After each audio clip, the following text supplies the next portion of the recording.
Bonjour, chers élèves. Dans cette vidéo, je vous raconte l'histoire de la naissance du monothéisme, les religions qui suivent un Dieu unique. Vous savez que depuis l'Antiquité, les civilisations sont toutes des civilisations polythéistes qui suivent plusieurs dieux. Mais dans cette unité, on voit un nouveau grand changement, c'est la naissance du monothéisme et comment ça va changer les sociétés, les croyances, la culture. Alors, je vais tout de suite partager l'écran. Et nous allons commencer cette histoire intéressante des religions monothéistes, notamment la religion juive, la religion chrétienne et la religion musulmane. Alors, dans les traditions religieuses, les histoires racontées par les religions, la naissance du monothéisme revient à une seule personne. C'est Abraham, connu en arabe sous le nom d'Ibrahim. Abraham, c'est un nomade qui vit dans le désert et qui s'occupe de la plantation, qui s'occupe de l'élevage. Et durant toute sa vie, il avait l'habitude de contempler la nature autour de lui, de regarder vers le ciel, faire des réflexions profondes. Il était convaincu qu'il existe derrière ce monde un Dieu unique. Ce Dieu est puissant, c'est un Dieu omniprésent qui est la source de toute création dans ce monde. Ainsi, ce Dieu unique va communiquer avec Abraham, il va lui confier un message, une responsabilité. Abraham doit guider sa famille, son peuple, vers une nouvelle terre, une terre promise, c'est la terre de Jérusalem. Ainsi, Abraham doit quitter la région où il vit, en Ur, en Irak, connu dans ce temps-là sous le nom de la Mésopotamie aussi depuis l'Antiquité. Il doit faire un très long voyage dans le désert et arriver à Jérusalem, qui est un lieu sacré, appelé dans ce temps la terre de Canaan. C'est dans la terre de Jérusalem que Abraham doit fonder la première communauté des Hébreux. C'est donc la naissance de la première religion, le judaïsme, la première religion monothéiste, bien entendu. Il va construire cette communauté à travers ses descendants, c'est-à-dire ses fils, et suivis par leurs fils, suivis par leurs fils, ainsi de suite. Donc Abraham a deux fils, Isaac et Ismaël. Isaac va être suivi par Jacob, et puis Moïse, et puis David. Et donc va naître la première communauté monothéiste juive des Hébreux. Ils vivent à Jérusalem, leur terre promise, leur terre sacrée. Mais ils doivent quitter Jérusalem à cause d'une famine et voyager vers l'Égypte. Vous savez que l'Égypte, dans ce temps-là, fait partie de la civilisation pharaonique, une très grande civilisation. Vous savez aussi que la société, sous cette civilisation, était une société divisée en plusieurs classes. Donc, nous avons au top les pharaons, les vizirs, les ministres, les scribes, au milieu, les scribes, je veux dire, et nous avons aussi à la base les esclaves.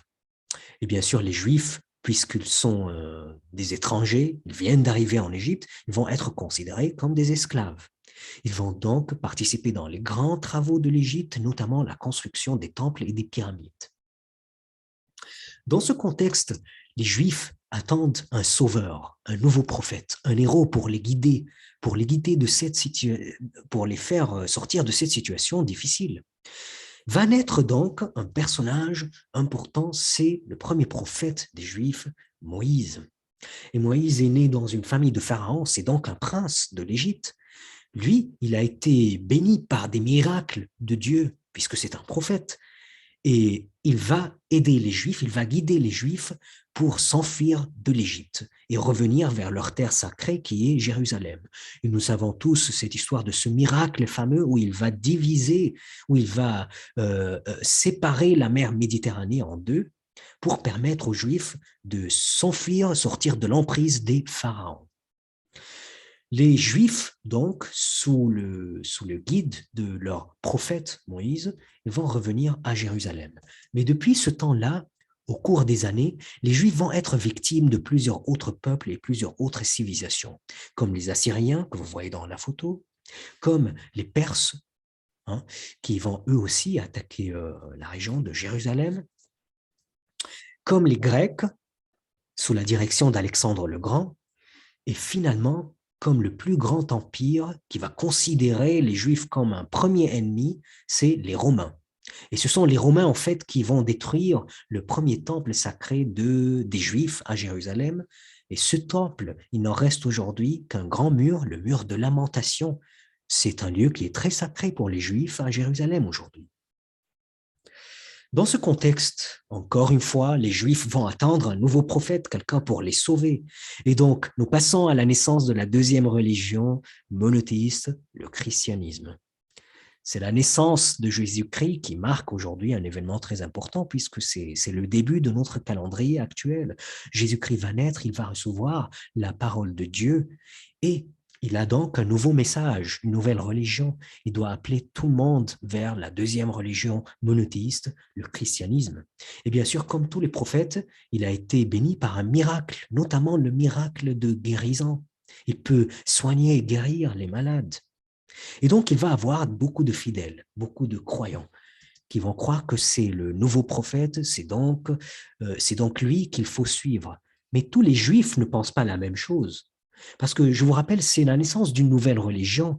Certainement, elle continue le même message du judaïsme, mais c'est aussi un nouveau message. Parce que si le judaïsme s'adresse aux Hébreux, aux Juifs, le christianisme s'adresse à tout le monde. C'est un message qui est beaucoup plus universel. Toutes les civilisations sont les bienvenues. Et donc, ce message ne va pas plaire à tout le monde. Jésus-Christ va avoir des ennemis, comme les Juifs qui décident de rester sur leur religion. Mais le plus grand ennemi contre Jésus-Christ, c'est l'empire le plus puissant dans ce temps-là, ce sont les Romains, considèrent que Jésus-Christ est une menace pour eux. Et donc, ils vont le torturer. Et la torture de Jésus-Christ va finir par l'événement sacré chez les chrétiens, c'est la crucifixion de Jésus-Christ sur la croix. Donc, vous savez pourquoi la croix maintenant est un symbole sacré pour les chrétiens. Et voilà, c'est donc la fin de l'histoire de la deuxième religion monothéiste, le christianisme. Alors, une remarque importante, c'est que c'est vrai que l'Empire romain a considéré le christianisme comme ennemi, mais au cours de 4 siècles plus tard, l'Empire romain va devenir un empire qui adopte la religion chrétienne, un empire dont la religion officielle, c'est le christianisme. Et donc, vous voyez les pays qui font partie de l'Empire romain, depuis l'Est, Jérusalem, l'Égypte, la Turquie, jusqu'à l'Ouest, où il y a la France, l'Angleterre, l'Italie, tous ces pays qui faisaient partie de l'Empire romain. C'est donc très logique qu'aujourd'hui, on trouve que le christianisme occupe une place très importante dans ces pays. Et voilà, nous passons donc à la naissance de la troisième religion monothéiste, l'islam. Je parle de la naissance du prophète Mohammed, dans la Mecque, dans le désert, en 610, l'année 610, et où il va recevoir la parole de Dieu, et cette parole va être retranscrite après dans le Coran, le livre sacré des musulmans. Alors, comme c'est l'histoire avec les nouvelles religions, à la Mecque, tout le monde ne croit pas que Mohammed est le nouveau prophète. Donc, il va avoir des suiveurs, mais aussi il va avoir des ennemis, notamment les dirigeants de la Mecque qui sont les plus riches, les plus puissants. Ainsi, Mohammed devra prendre ses fidèles, ses suiveurs, il va s'échapper de la Mecque, aller vers la Médine, c'est l'Hégire que vous connaissez en arabe sous le nom Al-Hijra. Et c'est dans cette nouvelle ville qu'il va s'organiser, qu'il va avoir une communauté plus grande des musulmans, des croyants, et il va revenir à la Mecque pour conquérir la Mecque. Et depuis ce moment, la Mecque va avoir comme religion officielle l'islam. Et vous savez bien sûr que la Mecque est maintenant un lieu sacré pour les musulmans, c'est un lieu de pèlerinage.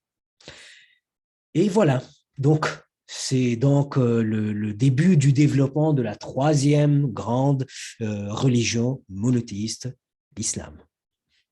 Donc, chers élèves, j'espère que cette histoire vous a intéressé, vous a plu, et je vous invite à réfléchir un peu. Vous avez vu les 3 religions monothéistes.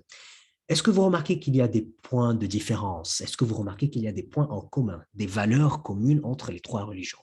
Donc, voilà, je vous laisse avec cette réflexion et à très bientôt.